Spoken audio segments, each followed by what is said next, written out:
Hello everybody. We're going to continue on with chapter 8, but before we do, there are a few things that I would like to talk to you guys about, and I really appreciate if you do follow the instructions and read all my email messages, because that's the most effective way of communication that we are using today. In these emails I have sent you the links to the videos that I'm uploading. In the past 3 videos that I had them all, I think past 4 or 5 videos that I did switch from Google Drive to YouTube. I have sent you guys all the links regarding the date of the exam. I'm trying to do my best in order to accommodate everybody, and for the time being, the best date that I have, that majority of you guys have responded to my question about a test date. Majority, big, huge majority, like about over like 90%, they said that they don't have no problem with March 30th and 31st, but I'm still trying to see if I can extend the date. Like those of you who would like to take it on 30th or 31st, you can take it on either one of those days. And then still, I'm going to keep that window open for those. I'm trying to see if I can keep that window open for those who are going to take it like 5 days after that date or a week after that date. So the way that the online test is going to be designed is like, we're going to let students to have access to online tests between this date and this date. Right now I have between March 30th and March 31st, 2 days. So what I'm trying to do to see if I can do is to extend it between March 30th and maybe April 1st, April 2nd, or maybe even April 7th. And you should know that it doesn't mean that you can go to the link to the website and you have like about 10 days to finish your test. It doesn't work that way. You have between March 30th and let's say April 7th to go to their website. The website is open to you, and one single log-on. That means once you logged in, first you have to go there and create an account. I'm going to send you guys the link, and then you click on the link. It will take you to Cengage page, Mind tab, Cengage page. They ask you to create an account. Once you create an account, they will take you in. What I would like for you to do is once you create an account, they took you in, log out, and then, or sign out, and then sign back in. Okay, like I'm going to send you the link, like probably sometime, not tonight, maybe tomorrow or before the end of this week. I'm going to send you guys the link that you guys try it. You just go ahead and create the account for yourself, and even if you try to take the test, like between now and March 30th, they don't let you do that because it is going to be available, or it's going to get unlocked. The test is going to get unlocked on March 30th at 8 o'clock, 8 a.m. All right. So starting 8 a.m. on March 30th, you guys have access to this website, to the test, for single log on. That means if you log on once, you must finish the test. You have 90 minutes. So I did add 15 minutes to the 75 minutes. So I thought that this is another advantage that you guys are going to get because of what you have gone through or the situation that we're in. Maybe some of you guys do not feel comfortable taking a test online. So I have added another 15 minutes. Once you logged on to the system, once you have created your account, then you logged on to the system. As soon as you log in, you click the button that says continue. When you click the button that says continue, you will go to the page. You're supposed to go to the page that they have the test under the activity, and then the date says March, I think March 31st. Yeah, I think it says Tuesday, March 31st. Okay, you'll see Tuesday, March 31st. You guys can try this before the test date, before the date that you want to take the test, that you will see all these and you get familiar with the environment. Again, if you go to this website prior to that date, it's locked. You cannot take the test, of course. So after March 30th, when you have access, and if you decide to take the test, and you click on that, where it says IS310 activity, that test, then the clock starts ticking. And you have 90 minutes to finish the test in one sitting. So you cannot say, okay, I want to save my work and I want to come back to it like 2 days later. That's not going to work. It's not going to work this way. So I hope that I have explained this in a way that everybody understood everything but this test and taking it online and creating the account and so on. But still, if you guys have any question, please feel free to email me at any time. And those of you who have been communicating with me, and a lot of you guys have, you know that I'm very quick and I normally respond back in a very reasonable amount of time. So now we are going to go ahead and continue with the rest of chapter 8. The rest of chapter 8, well, we left off with slide number 25 that I have here. And this is where we were working on those apartment rents, the example of the apartment rents using the interval estimation of a population mean sigma unknown case. So this is where we left off, if you guys remember. Okay? So I'm just going through those slides. Next, we have to solve problems on page, let me see, a minute guys.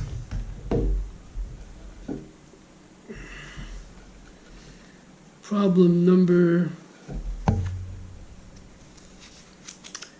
11 and 12 and number 16. Number, wait a minute, I think 16 is not, no, number 11, 12, and 15, because apparently 16 is not the same. Let me double check everything. Yeah, we do 11, 12, and 15. So the page number for 11th edition users 323. For 12th edition users 357. For 13th edition users 363. Problem number 11 is basically talking about reading t-value from t-distribution table. For a t-distribution with 16 degrees of freedom, find the area or probability in each region.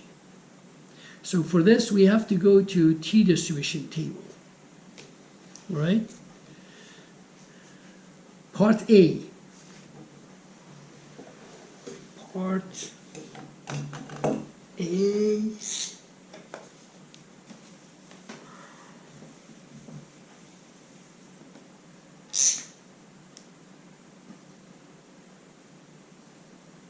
Number 11, part A. To the right of 2.12. To the right of 2.12. Now, if you guys go to T distribution table, you will see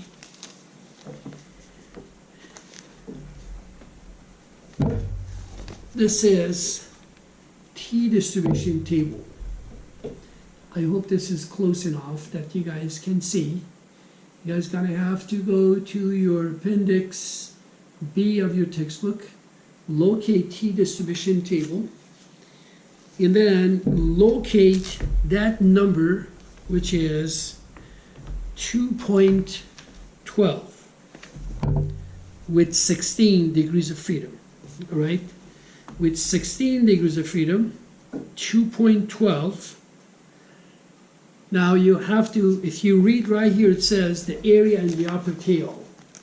The area in the upper tail. I don't know if you can read that on that curve, the bull curve.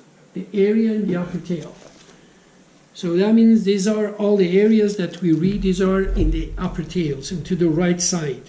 When it says to the right of 2.12, 16 degrees of freedom, all you have to do is just look at the bold face number in top, which says area in the upper tail.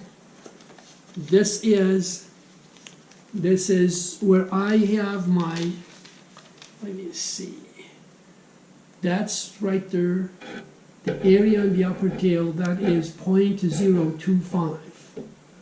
So that is for part A, 0.025. Or if you have the Z table in front of you, go across from 16, locate degree of freedom 16, go across until on the, after the degree of freedom column, go to 1, 2, 3, fourth column, across from 16 is 2.12, and then right on top you will read 0.025. For part B, for part A, it is 0.025. 0.025. For part B, to the left of 1.337. To the left of 1.337. Now, if we go ahead and find 1.337, okay, I need to draw this on the curve for you to easier understand this. So, to the left of 1.337, okay, let's say that this is 1, 2, 3, let's say 1.337 is this right here. This is 1.337. We said that those areas on top, the boldface areas, those are to the right, okay? So if you go ahead and read that on top, right here it says what, 0.1. To the left of it would be 1 minus 0.1, which is this area that's equal to 0.9. So this is this area right there. Part C, to the left of negative 1.746. We go to the table across from 16 and we locate 1.746. It's positive. This table has all the positive values of t. But they say to the left of, I'm sorry, yeah, to the left of negative 1.746. For part C, this is how we how I can explain it to you, okay? If this is, we have to be a little creative to find out what they mean by to the left of negative 1.746. So this is, let's say that this is positive 1.746. If this is positive 1.746 across from 16 on your table, degree of freedom table, go on top, the area, that means this area to the right is 0.05. Okay? If they say to the left of negative 1.746, that means this is 1, 2, 3. That means this is right here, right? If this is positive 1.746, it's going to be negative 1.746. Okay? If this is negative 1.746, which is the exact same value as a positive, and the area to the right of positive 1, regardless of the sign, is 0.05, then the area to the left of exact same value to the left is also going to be 0.05. So this is for part C. This is for part C. The answer is going to be 0.05. Now let's see, for part D, to the right of 2.583. So all we have to do, locate 2.583 in the area on top. I mean the area on top to the right. They boldface reads 0.01. For part D, 0.01. And then for part E, between negative and positive 2.12. Between negative and positive 2.12. If you guys remember, now let's go to part E. Between negative and positive 2.12. So this is 1, 2, 3, 1, 2, 3. 2.12, this is positive 2.12. And this is negative 2.12, right? For 2.12, part A, we said that this right here is what? 0.025. This is also 0.025. The whole thing is equal to 1. So 1 minus this and this together, right? 2 times 0.025, that's equal to 0.95. So it's going to be this area right here, 0.95. That's for part D. Now for part F, in between 1.746, in between 1.746, same thing as this one. This is part F. This was part E. So this is 1.746 positive, 1.746 negative, and this was, I don't remember what it was, 1.746, it's 0.05. So this area is, this is 0.05, and this area is 0.05.